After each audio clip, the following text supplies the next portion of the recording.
আসসালামু আলাইকুম, সবাইকে স্বাগতম। আজকের ভিডিওতে আমি আপনাদের জন্য নিয়ে এসেছি সাকো 3.5 কিলোওয়াটের সোলার ইনভার্টার, এর আনবক্সিং। এটি আমি অর্ডার করেছি আইপিএস বাজার থেকে এবং আজ শেয়ার করব এর প্রথম ইমপ্রেশন। ভবিষ্যতে আমি একটি বিস্তারিত ভিডিও তৈরি করব যেখানে থাকছে সম্পূর্ণ সোলার সেটআপ, ইনভার্টারের কার্যপ্রণালী এবং আমার বাসার সোলার সিস্টেম কীভাবে কাজ করে তার বিশদ বিবরণ।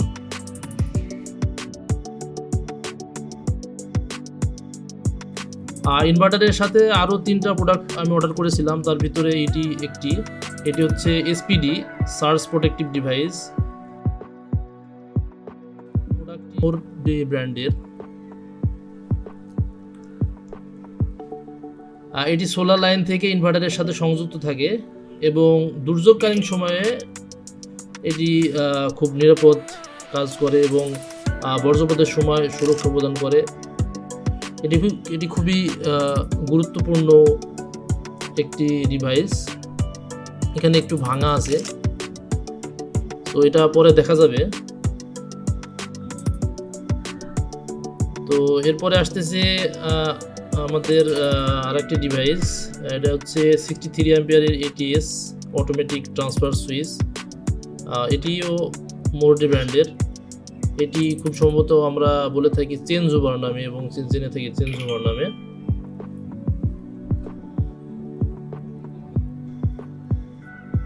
এটিএস মেন পাওয়ারের সমস্যা হলে স্বয়ংক্রিয়ভাবে ব্যাটারি বা বিকল্প পাওয়ার সোর্সে সুইচ করতে সক্ষম। এটি চেঞ্জ ওভার নামে আমরা সবাই চিনে থাকি।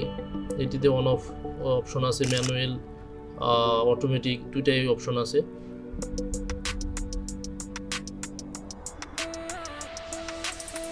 একটু এর বিল কোয়ালিটি আমার কাছে অতটা ভালো লাগছে না। বিল কোয়ালিটি একটু দুর্বল এবং এর যে সেটিংস পোর্শন একটু ফাঁকা ফাঁকা হয়ে আছে।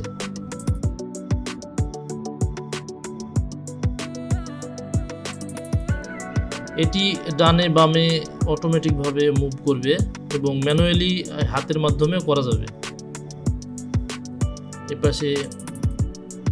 এপাশে দোনো পাশেই। এখানে একটু বাঁকা আছে,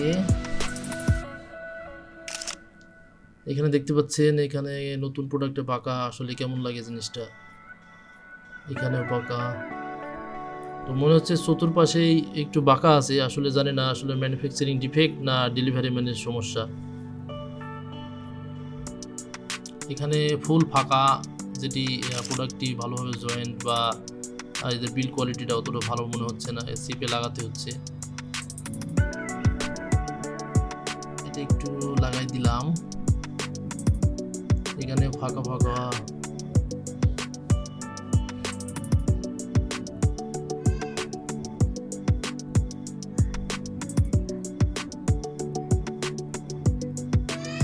এখানে একটু দাগ দেওয়া মনে হচ্ছে,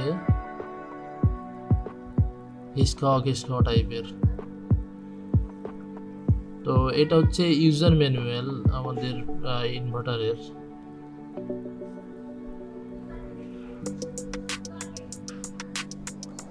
তো নেক্সট প্রোডাক্টে আসি আমরা। এটা হচ্ছে ডিসি সার্কিট ব্রেকার। এটা 32 অ্যাম্পিয়ারের। এটিও মোরডি ব্র্যান্ডের।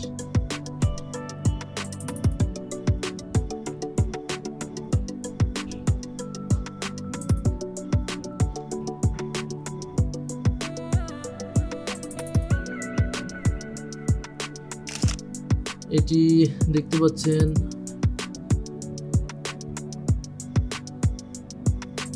এটি এসপিডির পরে সংযুক্ত হবে, তবে আলাদাভাবে ব্যাটারির জন্য কোনো সার্কিট ব্রেকার আমি আপাতত নেইনি। এটি দুইটা এইভাবে সংযুক্ত করবে মেবি। সো এটা আমরা ইলেকট্রিশিয়ান যখন কাজ করবো এটা ফুল ভিডিও আমরা দেওয়ার ট্রাই করব। আর যেগুলি লাগবে সেগুলো আমরা বাজার থেকে নেওয়ার চেষ্টা করব এবং ফুল সেট আপ আপনাদের দেখাবো। তো এবার আসি আমি আমাদের ইনভার্টারের কি আছে। এটা হচ্ছে কমিউনিকেশন কেবল 2.0। তো এখান থেকে হয়তো বা কোনো সেটিং করার জন্য এটি লাগবে। এই বিষয়ে আমরা পরে আরও জানানোর চেষ্টা করব। তো এবার আমরা ইনভার্টারটি দেখে নিই।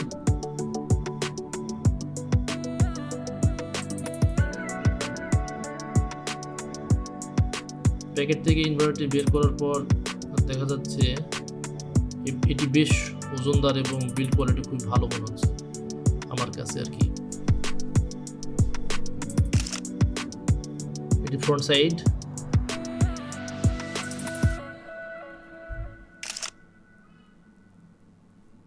এখানে কমিউনিকেশন পোর্ট এবং এয়ার ভেন্টিলেশন ফিল্টার সহ আছে, যা মেশিন চালু অবস্থায় বাতাসের ইনটেক পরিষ্কার করবে। এখানে স্পেসিফিকেশন দেওয়া আছে।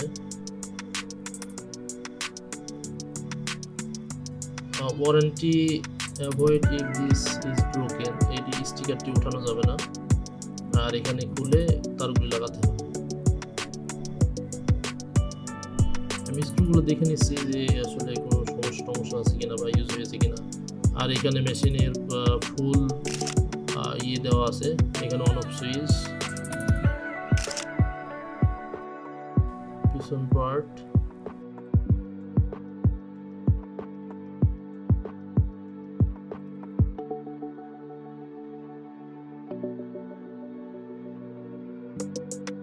এই ইনভার্টারটি পিছনের দিকে 2টা ফ্যান আছে এবং প্রয়োজনীয় সমস্ত পোর্ট এখানে দেওয়া আছে, আপনারা দেখতে পাচ্ছেন এই জায়গায়।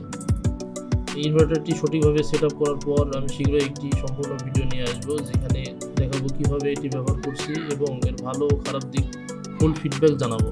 আপনার মূল্যবান মতামত কমেন্টে জানাতে ভুলবেন না। ধন্যবাদ। আসসালামু আলাইকুম।